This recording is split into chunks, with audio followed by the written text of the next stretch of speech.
Սիրելի հայրենակիցներ, իմ պարտն եմ համարում ամեն ելույթին հիշեցնել։ Այս խորհրդարանը ունի լեգիտիմության խնդիր, այս խորհրդարանի պատգամավոր մեր գործընկեր Արթուր Սարգսյանը երրորդ օրն է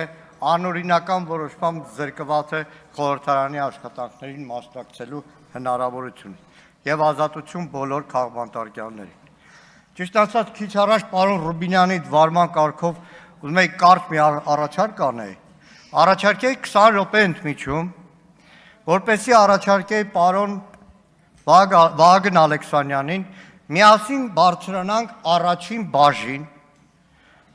նոր պատգամավորները քիչ կվարժվեն, այնտեղ գաղտնի փաստաթղթերն են պահվում, առաջին բաժին եւ խնդրեի առաջին բաժնի աշխատակիցներին մեզ տրամադրեին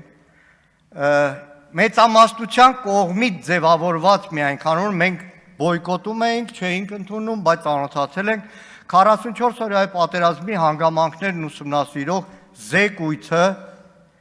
որի տակ դրված է Վահագն Ալեքսանյանի ստորագրությունը, բացի այնտեղ մոտ 10-15 էջանոց հատված, որը վերաբերվում է Հայաստանի Հանրապետության զինված ուժերում Սու-30-ների ձեռքբերմանը, քանի որ գաղտնիությունը ես չեմ կարող ասել ինչ է գրված, եւ պարոն Վահագն Ալեքսանյանը կհամոզվեր, որ իր ձեռքով ստորագրված զեկույցում գրվածը 180 աշճան հակասում էր այն հայտարարությանը, որ քիչ առաջ պարոն Ալեքսանյանն արեց այս ամբիոնից, հպարտանալով Սու-30-ների ձեռքբերմանը։ Կառաջարկեմ, բայց ծանոթանաք, պարոն Ալեքսանյան։ Հիմա իրականում հարգելի գործընկերներ եւ սիրելի ժողովուրդ, այս երկօրվա քննարկումներում իշխանության ներկայացուցիչները պարբերաբար շուռ են գալիս Հայաստան խմբակցության կողմ եւ սկսում են վերլուծել, թե ինչի 28 հոգանոց խմբակցությունը այսօր ներկայացված է 12 հոգանոց խմբակցությամբ։ Իրականում, չգիտեմ, պարոն Ռուբինյանի հորդորն են լսել, բայց խոսույթը իշխանության ներկայացուցիչների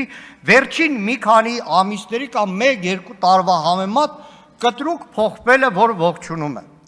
Որովհետև այս ամբիոնից պարբերաբար անցնող 1-2 տարիներին հայտարարվում էր, սիրելի ժողովուրդ, եւ ձեզ էլ ասում էին, որ վերջ դուք մյուս խորհրդարանում չեք լինի, դուք вообще չկաք։ Ամենաշատը դրա մասին գիտեք ով էր հայտարարում։ Ալեն Սիմոնյան, Ալեն Սիմոնյանը ստեղ չի, Ալեն Սիմոնյանը։ Մենք այստեղ ենք։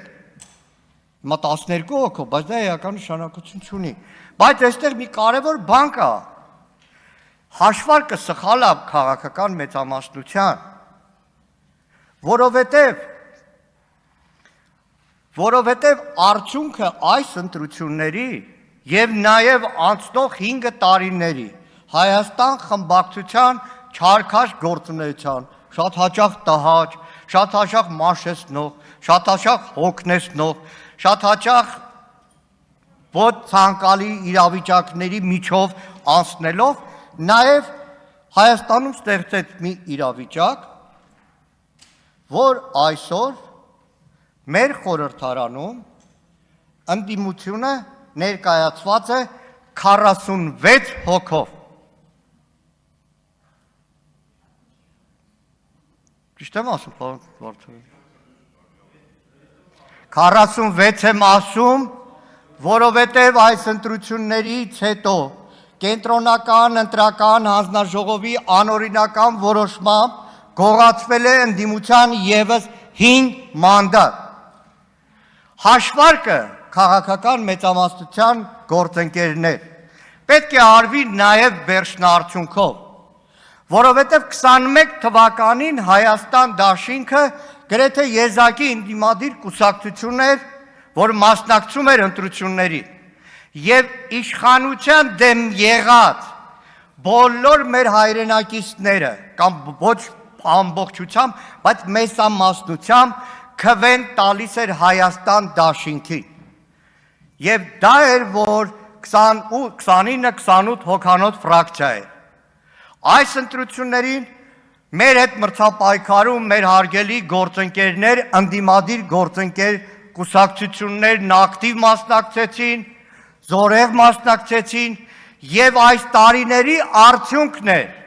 որ եթե 2021 թվականին իշխանության դեմ մեր հայրենակիցները տվել էին շուրջ 270,000 դեմ քվե, այս ընտրություններին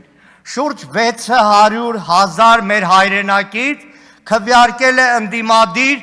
վառ ընդդիմադիր, այն ուժերին, որի արդյունքում ակնկալել է, որ ԿՊ-ն զրկվելու է իշխանությունից։ Սա է հանրագումարը, սա է արդյունքը, դա մեկ օրվա աշխատանք չէր, դա երկու օրվա աշխատանք չէր, դա քաղաքական մենակ խորհրդարանի աշխատանք չէր, փողոցի պայքար չէր, դա մեր շատ հայրենակիցների զրկանքն էր, բանտարկությունն էր։ Այսքանն է, որ ուզում էի ասեի, բայց պարոն Ալեքսանյան, ամեն դեպքում, եթե կուզեք միասին կարող են գնալ, հեշտ կարող եմ այդ զեկուցում գտնել հատվածը։ Հիմա ես քիչ-քիչ սկսում եմ հասկանալ, թե ինչի նաև Անդրանիկ Քոչարյանը փորձում էր 44 օրյա զեկույցը առնվազն ազգային ժողովի պատգամավորներին ներկայացնել փակտ նիստի, այդպես էլ այդ գաղափարը տապալվեց։ Շնորհակալ եմ։